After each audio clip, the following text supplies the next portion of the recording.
ములుగు జిల్లాలో జరిగిన ఎన్కౌంటర్ను అమరవీరుల సంఘం రాష్ట్ర అధ్యక్షురాలు అంజమ్మ ఖండించారు. ఇది ముమ్మాటికి బూటకు ఎన్కౌంటర్ అన్నారు.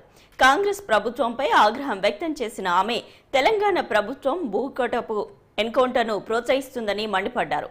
ఎన్కౌంటర్పై తమకు అనుమానం ఉందని గాంధీ హాస్పిటల్లోని సీనియర్ డాక్టర్ బంధువుల సమక్షంలో పోస్ట్ మార్టం నిర్వహించాలని ఆమె కోరారు.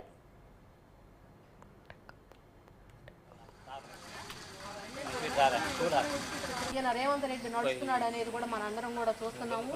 ఇటువంటి బూటకపు ఎన్కౌంటర్లు మనుషులు దీన్ని నాకు వాళ్ళు కానియలేదు.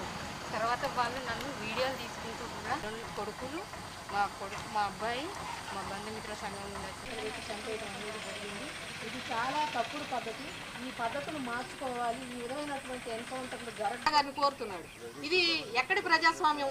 ఎందుకు ఈరోజు 1/70 చట్టపి ప్రభుత్వాన్ని వ్యతిరేకిస్తూ కూడా ఈరోజు అమిత్ షా ఆధ్వర్యంలో ఎప్పటికీ 2 అనేది వాళ్ళు హైకోర్టు ఇచ్చినటువంటి పల్నాడు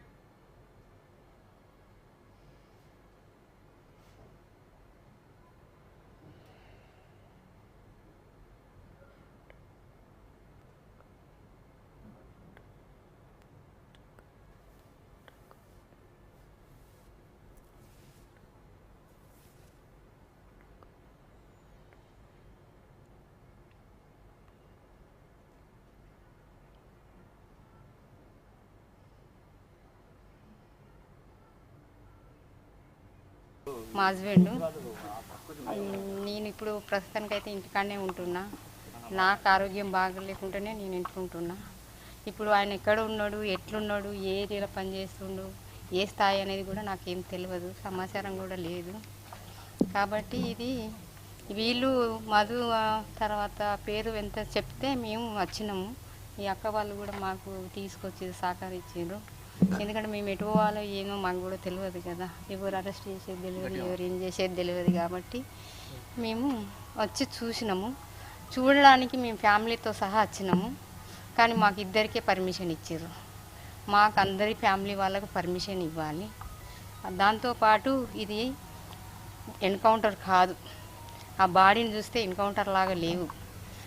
ఆ బాడీలో మొత్తం తుక్కు చేసి మొత్తం తలనైతే మొత్తం తుక్కు చేసి పడేసారు. ఒక్కొక్క బొక్క గిట్లా కదులుతుంది ముట్టుకుంటేనే. కళ్ళు వెళ్ళినాయి, పళ్ళు వీకేసిర్రు. మొత్తం ఇదంతా మొత్తం ఒక పేసు మాత్రమే ఉంచిండ్రు. కానీ ఇవన్నీ ఇళ్ళకెళ్ళి ఇదంతా తుక్కు అయింది. అది తూటాల లెక్క అయితే కనబడలేదు నాకు.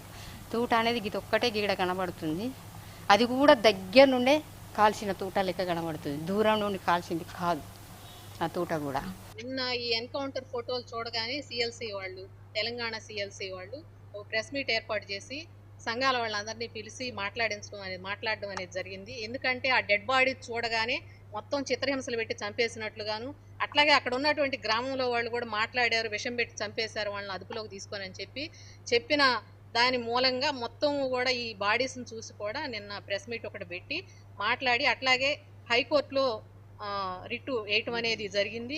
ఈరోజు లంచ్ మోషన్లో 2:50కి ఆర్గ్యుమెంట్ జరిగిద్దని చెప్పారు. అట్లాగే జరిగిన తర్వాత కోర్టు ఒక ఆర్డర్ ఇచ్చింది. గాంధీ హాస్పిటల్లో ఉన్నటువంటి సీనియర్ డాక్టర్ ఫోరెన్సిక్ డాక్టర్లతోని పోస్ట్ మార్టం నిర్వహించాలి. అది బంధువుల సమక్షంలో పోస్ట్ మార్టం నిర్వహించాలి. ఆ నివేదికను ఇవ్వాలి. ఇచ్చిన తర్వాత అది ఏ విధంగా జరిగినటువంటి ఎన్కౌంటర్ అనేది చెప్తారు అనే ఒకటి. ఇంకొక విషయం ఏంటంటే ఆ అమ్మాయికి ఫోటోలు వీడియోలు తీసుకునేటువంటి అవకాశం ఇవ్వాలని కూడా మాట్లాడారు. అయినా కూడా వాళ్ళు ఒక ఫోటో కూడా తీసుకోవడానికి అవకాశం ఇవ్వలేదు. ఇంకొక విషయం ఏంటంటే ఆ డెడ్ బాడీస్ మొత్తాన్ని కూడా సక్రమంగా ప్రిజర్వ్ చేసి పురుగులు పట్టకుండా ఉంచి అందరి డెడ్ బాడీలు కూడా ఆ ఫోరెన్సిక్ నిపుణులతోని పోస్ట్ మార్టం చేయించి ఇవ్వాలనేసి.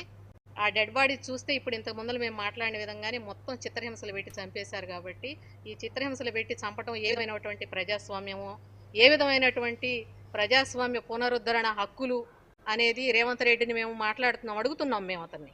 ఏ విధమైనటువంటి ప్రజాస్వామ్యం ఇది? ఎందుకు మనుషులను ఆ విధంగా చిత్రవాద పెట్టి చంపివేయటం జరిగింది?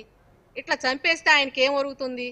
బీజేపీ ఉంటేనో లేకపోతే బీఆర్ఎస్ ఉంటేనో ఈ విధమైనటువంటి ఎన్కౌంటర్లు చేస్తుంది అని చెప్పి మాట్లాడి అధికారంలోకి వచ్చినటువంటి రేవంత్ రెడ్డి ఏ విధంగా ఈ హత్యలు చేస్తున్నాడు?